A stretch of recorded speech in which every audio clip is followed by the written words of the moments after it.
Hi. So intermediate fasting లివర్కి సేఫా హానికరమా? So దీన్ని తెలుసుకో ముందు మనం లివర్లో ఏమవుతుంది, మనం తిన్న ఫుడ్ తీసుకున్నప్పుడు ఏమవుతుంది, ఫాస్టింగ్లో ఉన్నప్పుడు లివర్లో ఏమవుతుంది మనం తెలుసుకుందాం ఫస్ట్. సో మనం ఫుడ్ తిన్నప్పుడు లివర్లోకి వెళ్ళి, liver is like the chemical factor of the body. Okay, అంత మెటబాలిజం అంతా కూడా అక్కడే జరుగుతుంటుంది. సో మనం తీసుకున్న ఫుడ్ గ్లూకోజ్గా మారుతుంది. మనకి కావాల్సిన గ్లూకోజ్ బ్లడ్లో ఉండటమే కాకుండా మిగతా ఏదైతే ఎక్సెస్ గ్లూకోజ్ ఉంటుందో అది లివర్లో గ్లూకోజ్ నుంచి గ్లైకోజన్కి మారుతుంటుంది. ఈ గ్లైకోజన్లో స్టోరేజ్ లాగా మారుతుంటుంది. మనం ఫాస్టింగ్ చేసినప్పుడు ఏమవుతుందంటే మన బాడీలో గ్లూకోజ్ లేనప్పుడు ఈ గ్లైకోజన్ ఏదైతే ఉందో ఆ గ్లైకోజన్ అనేది గ్లూకోజ్గా మారుతుంది. ఇది జనరల్గా ఒక ఫస్ట్ 4 to 6 అవర్స్లో మన ఫాస్టింగ్లో ఉన్నప్పుడు వస్తుంది అన్నమాట. ఆ 6 అవర్స్ నుంచి 12 అవర్స్ దాటినప్పుడు మనకి గ్లూకోజన్ అంతా అయిపోయిన తర్వాత, అది గ్లైకోజన్ అంతా అయిపోయిన తర్వాత అప్పుడు మనకి బాడీలో ఫ్యాట్ కరగటం మొదలెడుతుంది అనమాట. సో అంటే 12 అవర్స్ నుంచి మనం ఫాస్టింగ్ చేస్తే కనుక మన బాడీలో ఉన్న ఫ్యాట్ కూడా బర్న్ అవుతుంటుంది అనమాట. అలాగే మనం 16 అవర్స్ కంటే ఎక్కువ కనుక మనము ఫాస్టింగ్ చేస్తే కనుక, అంటే ఏం తినకుండా ఉంటే మన బాడీలో ప్రోటీన్ కూడా బ్రేక్ అవుతుంటుంది. అంటే ఇందాక చెప్పిన దాంట్లో ఫాస్టింగ్ ఈజ్ మంచిదా అంటే ఎస్ మంచిదే, కాకపోతే సఫిషియెంట్ అమౌంట్ ఆఫ్ ఫాస్టింగ్ చేస్తే మనకి మంచిది. ఎక్స్ట్రీమ్స్ అమౌంట్ ఆఫ్ ఫాస్టింగ్ చేస్తే మన బాడీలో ప్రోటీన్ కూడా లాస్ అయ్యి మనకి హాని కలిగించే ఛాన్సెస్ ఉంటాయి. సో మనకి up to 16 hours fasting is safer. Beyond 16 hours fasting చేస్తే నాట్ సేఫ్ అనమాట.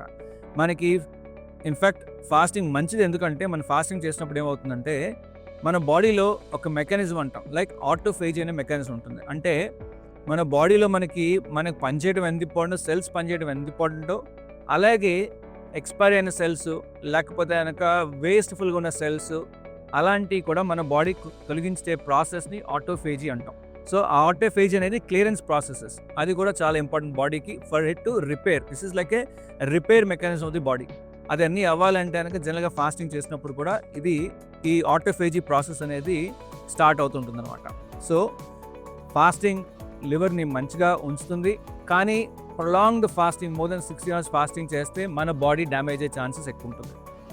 ఈ ఫాస్టింగ్ చేసినప్పుడు ఏమవుతుందంటే మన బాడీలో ఉన్న ఫ్యాట్ కరగడంతో మన డయాబెటీస్ అంటే ఇన్సులిన్ రెసిస్టెన్స్ కూడా తగ్గుతుంది, కాబట్టి డయాబెటీస్ కూడా కంట్రోల్ అవుతుంది. అలాగే కొలెస్ట్రాల్ కూడా కంట్రోల్ అయ్యే ఛాన్సెస్ బెటర్గా ఉంటుంది. అలాగే మనకి వెయిట్ లాస్ అయ్యే ఛాన్సెస్ కూడా బెటర్గా ఉంటుంది. So fasting is good for all the reasons. And లివర్లో కూడా ఫ్యాట్ కూడా కరుగుతుంది. మనం ఒక 5 to 10% కనుక వెయిట్ కనుక తగ్గగలిగితే మన బాడీలో మన లివర్లో ఉన్న ఇన్ఫ్లమేషన్ ఫ్యాట్ అంతా కూడా కరిగి నార్మల్ స్టేజ్కి వస్తుంది.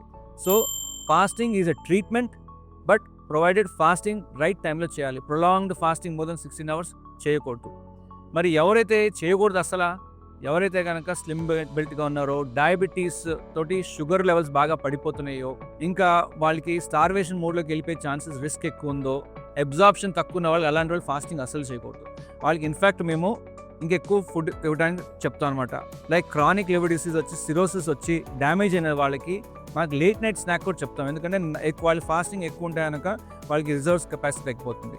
సో ఇలాంటి వాళ్ళు ఫాస్టింగ్ చేయకూడదు. మీకు ఏమైనా డౌట్ వస్తే ఫస్ట్ డాక్టర్ని కన్సల్ట్ చేయండి. మీ ఉన్న బాడీ తీరు బట్టి ఏది కరెక్ట్ అనేది మనం చేయాలి. Remember one thing, moderation is always good. Anything in excess, తక్కువ ఎక్కువ is not good for our body. Thank you. If you found this video useful, like, comment, and subscribe for more health updates.